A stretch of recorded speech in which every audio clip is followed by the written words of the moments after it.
এটা অত্যন্ত একটা সত্য কথা যে মৃত্যুর পরে আমাদের ভালো মন্দের বিচার হবে এবং সে বিচার করবেন আমাদের স্রষ্টা মহান আল্লাহ তাআলা, এবং ভালো কাজের ফলস্বরূপ আমরা যাব ভেস্ত এবং খারাপ কাজের শাস্তি হিসেবে আমরা পাবো দোজখ।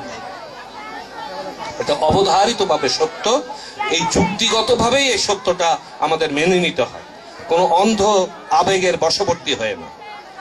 ঠিক এর উপরে ভিত্তি করে আমাদের আরেকটা ভুল ধারণা থাকে যে আল্লাহতে আমরা যারা বিশ্বাসী, রিসালাতে যারা বিশ্বাসী এবং মৃত্যুর পরে যারা বিশ্বাসী, মৃত্যুর পরে আল্লাহর কাছে জবাবদিহি করতে হবে, এই তিনটা বিষয় আমরা যারা বিশ্বাসী তারা কি? আমরা মুসলমান। কিন্তু মুসলমানদের একটা ভুল ধারণা আছে। এই ভুল ধারণার কারণে আজকে বিশ্বে সভ্যতার, আধুনিক সভ্যতার জনক হয়েও মুসলমানরা কিন্তু পিছনে পড়ে আছে, তারা কলঙ্ক বয়ে বেড়াচ্ছে। আজকে আধুনিক সভ্যতার সকল কিছু গবেষণা করে আবিষ্কার করেছে মুসলমানরা, এ কথা আমার কথা নয়, বিখ্যাত ঐতিহাসিক উইলিয়াম হিটকির কথা, যিনি তার আরব জাতির ইতিহাসে পরিষ্কার লিখেছেন যে মুসলমানরা যদি পৃথিবীতে না আসতো তাহলে ইউরোপ আলোকিত হতো না। তাহলে আমরা এখন এত পিছনে পড়ে আসলাম যে আরেকটা ভুলের কারণে, সেটা হচ্ছে আমরা মুসলমানকে মনে করি বংশগত। আমার বাপ মুসলমান, আমার দাদা মুসলমান, আমিও মুসলমান।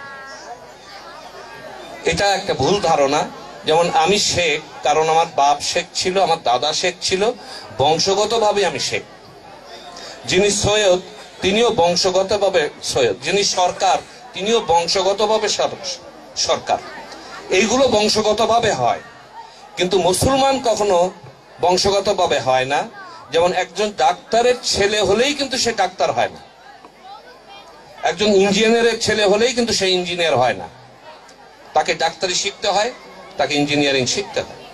ঠিক তেমনি একজন মুসলিম ঘরে জন্মগ্রহণ করলেই সে মুসলমান হয় না, তাকে মনে প্রাণে আল্লাহর অস্তিত্ব, আল্লাহ যে যুগে যুগে নবী পাঠিয়ে মানুষকে প্রশিক্ষণ দিয়েছেন তার উপরে বিশ্বাস আনা, এবং মৃত্যুর পরে আল্লাহর সামনে গিয়ে আমাদের কৈফিয়ত দিতে হবে, এই বিশ্বাস যিনি এনে পবিত্র কোরআনের আদেশ নিষেধ মোতাবেক জীবন চালনা করার প্রতিজ্ঞা গ্রহণ করবেন তিনি মুসলমান। মুসলমান বংশগত হয় না। এই ভিত্তির উপরে যখন একজন শিক্ষার্থী জ্ঞান লাভ করবে, সে তখন প্রতিটা ক্ষেত্রে আগে সত্যকে জানতে চাইবে, তারপরে সে সঠিক জ্ঞানটা লাভ করবে এবং সেই কেবল এই পৃথিবীতে নেতৃত্ব দেবার জন্য তৈরি হতে পারে।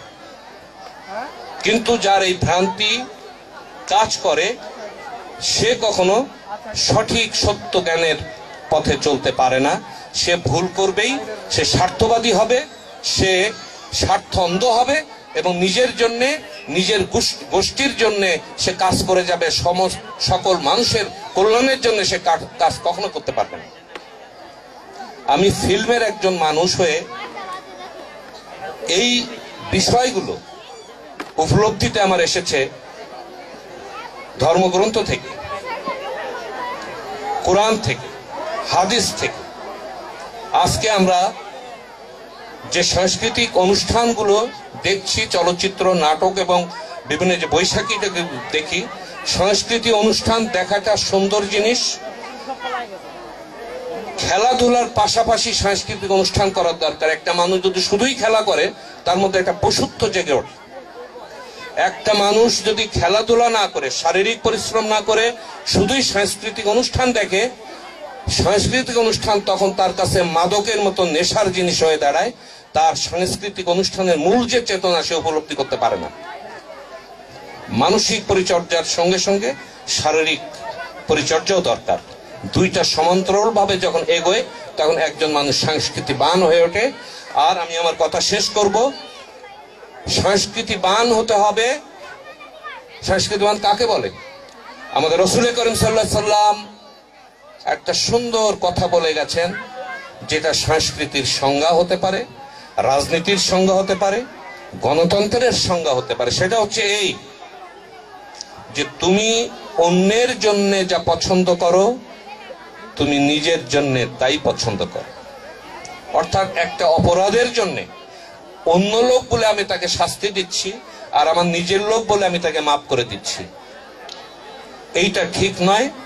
এটা অত্যন্ত একটা চরম জঘন্য অন্যায় কাজ। রাসূল করিম সাল্লাল্লাহু আলাইহি ওয়াসাল্লাম এই কথাটাই বলছেন। তুমি যদি অন্যের অভিনয় পছন্দ করো, তাহলে নিজের স্ত্রী যদি অভিনয় করে সেটাও পছন্দ করতে হবে। অন্যের মেয়ে অভিনয় করছে, আমি খুব পছন্দ করছি, কিন্তু আমি চাচ্ছি না যে আমার মেয়েটা অভিনয় করুক। এটা মূর্খতা, এটা স্বার্থান্ধতা। এই সংস্কৃতি আমরা চাই না। আমরা চাই যে অন্যের বউ, অন্যের মেয়ে যে কাজটি করছে সেটা যদি আমি পছন্দ করি, তাহলে আমার স্ত্রী এবং আমার মেয়ে যে সেই কাজ করলে আমাকে পছন্দ করতে হবে। তা যদি আমি না করি, তাহলে ওই কাজটা আমাকে ঘৃণা করতে হবে। আমি যখন দেখলাম যে ফিল্মে অন্য মেয়ের সঙ্গে নায়িকা করে আমি অভিনয় করছি, যখন আমি চিন্তা করলাম যে আমার মেয়ে যদি এভাবে অভিনয় করতো আমি কি পছন্দ করতাম? আমার অন্তর থেকে বললো না, কখনো করতাম না। আমি সেদিনই চলচ্চিত্র বাদ দিয়ে দিয়েছি, যে অন্যের ব্যাপারে যা পছন্দ করছি আমার নিজের ব্যাপারে তা করতে পারছি না, এই কাজ আমি করব না। নিজের কাছে আমি নিজেকে ছোট মনে হয়েছে।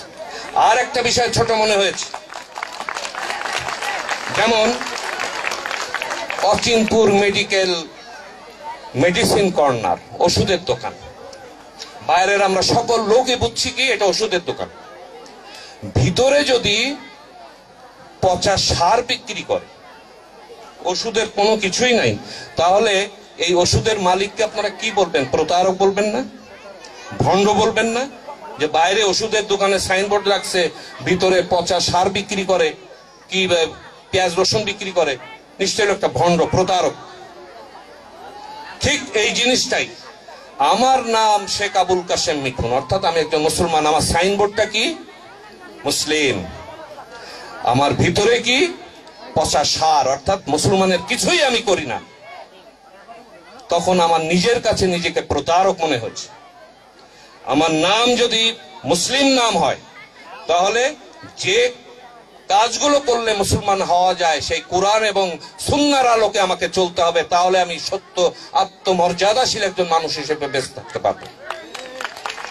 সাইনবোর্ড সর্বস্ব মুসলমান হয়ে নিজের কাছে প্রতারণা করা, বিশ্ববাসীর সঙ্গে প্রতারণা করা, এটা হচ্ছে সর্বনিকৃষ্টতম মানুষের কাজ। এই কাজ করে করে ইসলামকে, মুসলমানকে সারা পৃথিবীর মানুষের কাছে ঘৃণ্য করে তুলেছি আমরা মুসলমানরাই। এতে নিজের কাছে নিজেকে ছোট হতে হয়। আমরা যেন আমাদের সন্তানদেরকে এই প্রতারণার জ্ঞান না দিই। তার নাম যা আছে ওষুধের দোকান, ভিতরে যেন সঠিক ওষুধই বিক্রি হয়। নাম মুসলিম, তার ভিতরে যেন সে মুসলমান সত্তা থাকে। এইভাবে আমাদের ছেলেদেরকে গড়ে তুলতে হবে, এখন থেকে প্রশিক্ষণ দিতে হবে, এবং যে বয়সে নামাজ পড়ার কথা, নামাজের শিক্ষা তাদের দিতে হবে। যে মাথা আল্লাহকে সিজদা করতে পারে না, সেই মাথায় আল্লাহ সঠিক জ্ঞান দান করেন না। মাথা হয়ে যায় তখন বিভ্রান্তিকর জ্ঞান। যে বিভ্রান্তি কি হচ্ছে, আমি মুসলমান হয়ে, মানুষ হয়ে যে মুসলিম নামে পরিচয়, সেই মুসলমানই এই ইসলামের গায়ে আমি এখন আঘাত করছি। এই ঘৃণ্য নিকৃষ্টতম মানসিকতা থেকে বাঁচতে হলে ছোটবেলা থেকে আমাদের সঠিক ইসলামের অনুসারী হয়ে বাঁচতে হবে। তাই যদি না পারি, আমরা প্রতারণা করব না, আমরা বরং অন্য কিছু করি, মুসলমান হিসেবে যাতে পরিচয় না দেয়। আমাদের শিক্ষার্থীদের পিতামাতা, শিক্ষক, তারা যেন এই শিক্ষায় দেন, প্রতারক হিসেবে গড়ে না তোলেন, এই অনুরোধ রেখে সবাইকে আন্তরিক শুভেচ্ছা জানিয়ে আমি আমার বক্তব্য শেষ করছি। আসসালামু আলাইকুম।